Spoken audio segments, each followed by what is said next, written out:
It's the dictionary. Dictionary. It's the dictionary. Dictionary. It's the dictionary. Dictionary. It's the dictionary. It's the dictionary.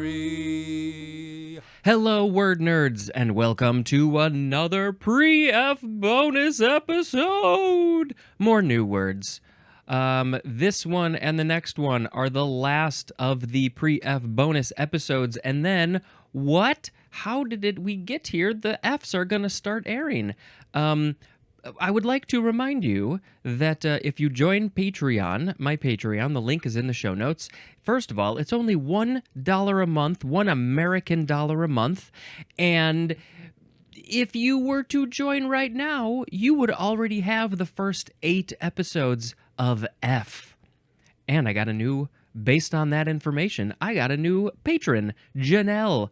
Hi, Janelle. How are you? I'm talking directly to you. I think you are the same one who's liking all my Facebook posts. Thank you very much. I appreciate you. Keep it up. By the time that the Fs are airing, no, that's not what I meant to say. By the time this episode airs, there may even be more episodes up. I'll see if I can get around to it. I got a little bit of time. Okay, let's get into it. We are talking about the sports and exercise section of the new words that were added to Merriam-Webster in September of 2023. The first one is it pronounced kayfabe? Let's check. We gotta check this. Yeah, kayfabe. K-A-Y-F-A-B-E. It is a noun. Number 1. See, if I did more sports and exercise, then maybe I would know kayfabe. I do some exercise. I don't do any sports. So number 1 is the tacit agreement between professional wrestlers and their fans to pretend that overtly staged wrestling events, stories, characters, etc. are genuine. Broadly, overall, tacit agreement to behave as if something is real, sincere, or genuine when it is not. I have never heard of this word before, and I love that this exists. I love that there's this sort of unwritten agreement between the wrestlers and the fans in this specific context that, like, yeah, we know these are characters. These are stories that we are playing out. Maybe the winner of the match is predetermined, pre-planned, but that's not the point of it. The point of it is the story, the drama, the soap opera, the fun, the feats of physical strength and flexibility and flips and all that stuff. That's why people love this. There was definitely a time, I guess, in my life where I was like, that's silly. And then I watched Glow, Gorgeous Ladies of Wrestling, with that whole amazing cast, and I learned to appreciate it. I have not been to a wrestling match, but I get it.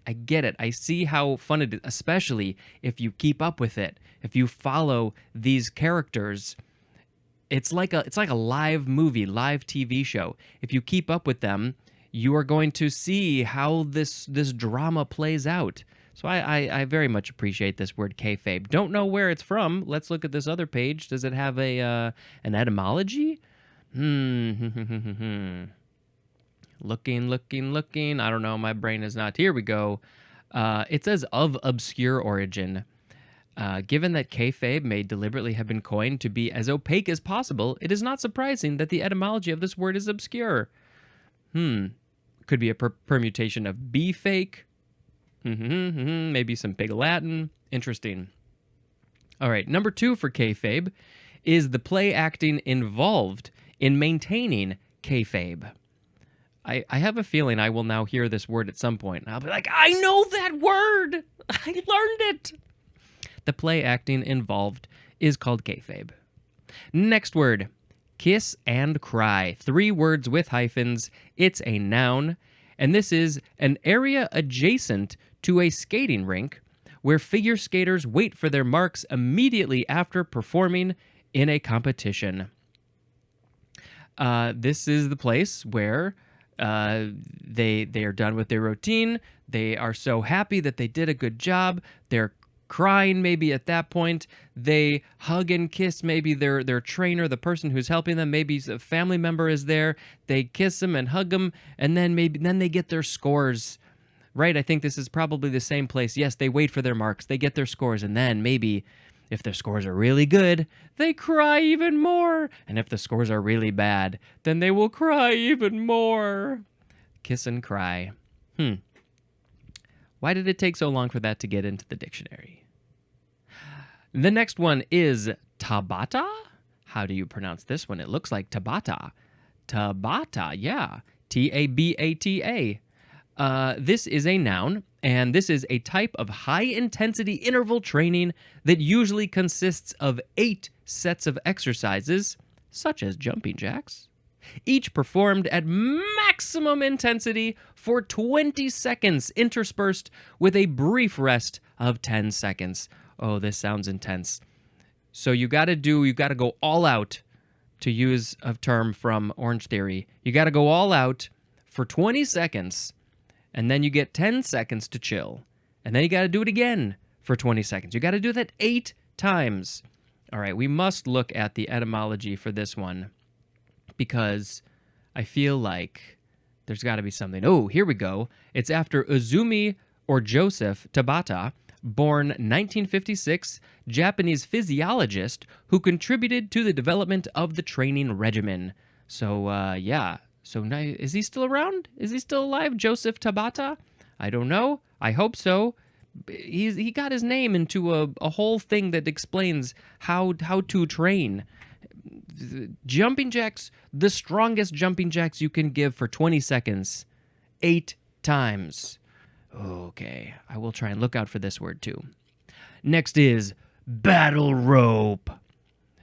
I think I know what this rope is, because there's a big heavy rope that people use in training. It is a noun, a piece of equipment, fitness equipment, consisting of a thick, heavy, long rope that is typically anchored to a solid surface, such as a wall or post, at one end, and gripped in the hand at the other end, and that is usually used in pairs in exercising involving moving the arms up and down to cause the ropes to move in continuous waves or slam against the ground. I think I did this once. I had seen video of people doing this, and I was like, that looks pretty kind of interesting and not fun per se, but I want to try that. And my wife was training at this one place not too far from where we live, and so I went for 1 or 2 exercises, and they have the ropes there, and I got to do the rope, and whoa, those ropes are heavy. There is a reason that they are used in fitnessing. I did not realize, I don't think, that they're called battle rope. I don't think a rope is very good to take into battle, but maybe it's helping to prepare you for battle. I'm a rope, and I am preparing you for battle. Here, please, swing me around, make me go into a wave, or slam me against the ground. They are very heavy, and when you do just a few of those things up and down and up and down and up and down, oh, your arms get so tired. You get so tired. They're very large ropes. Next is bracketology. It's the word bracket with ology at the end. It is a noun. It's the practice or study of predicting the outcome of elimination tournaments or competitions, especially in NCAA college basketball. Now, we got brackets all over the place, but for some reason, the NCAA college basketball is the one that it's the place where the brackets happen. That's just where our brains go, because we got March Madness, and everybody is trying to fill out their bracket and beat everybody else and win the pool, the office pool of college basketball, and then they got the 64, and then they got the Sweet 16, and then they got the 4, the what did they call, the Magic 4, the Fantastic 4, the Connect 4. They got the last 4, and then somebody wins, and just all of the math, the studying, the science, the stats that go into all that is bracketology, I guess. What do they call that? The Final Four, of course, because they are the 4. That is the last ones, the Final 4. Okay, we got one more in this sports and exercise world, and it's beast mode. 2 words, noun, slang. I have definitely been hearing this from just all the places. People are talking about beast mode. It is an extremely aggressive or energetic style or manner that someone such as an athlete adopts temporarily as to overpower an opponent in a fight or competition.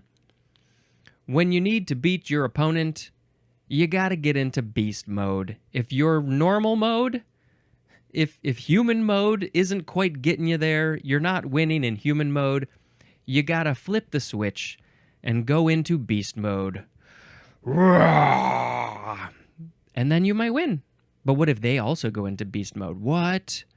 Whose beast mode is better? I just saw a video of a farm dog, and it was something like, watch my dog go into 5th gear. And I think that dog was going into beast mode because I think the guy was in a car driving, and it was just a shot of the dog just running right to left, running fast. And then the car picks up its speed, and the dog says, "Oh no, you're not going to leave me behind." And you can see the dog go into beast mode. Just kicks it. I think that's all the gears that dog had. I don't know if there was any more. Beast mode.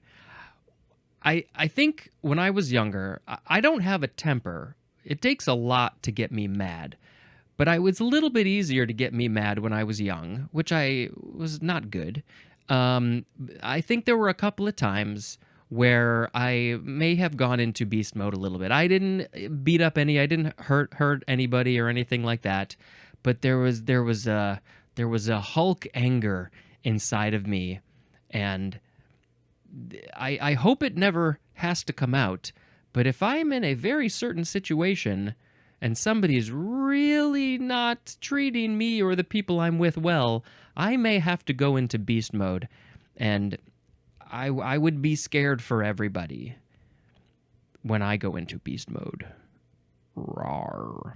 Okay, that was it. Those were all the words. Today we had kayfabe, kiss and cry, tabata, battle rope, bracketology, and beast mode. When you're using the battle rope, you gotta be in beast mode. There's no other mode to be other than beast mode.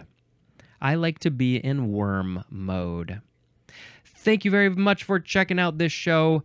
Like I said, the F's are coming, so you get prepared. Get prepared. If you haven't listened or watched to A, B, C, D, or E, then you got to do that. Go get caught up either on the audio podcast platforms or the YouTube. This is on YouTube. Subscribe to my channel. All the stuff. Please and thank you. Until next time, this is Spencer dispensing information in beast mode. Bye.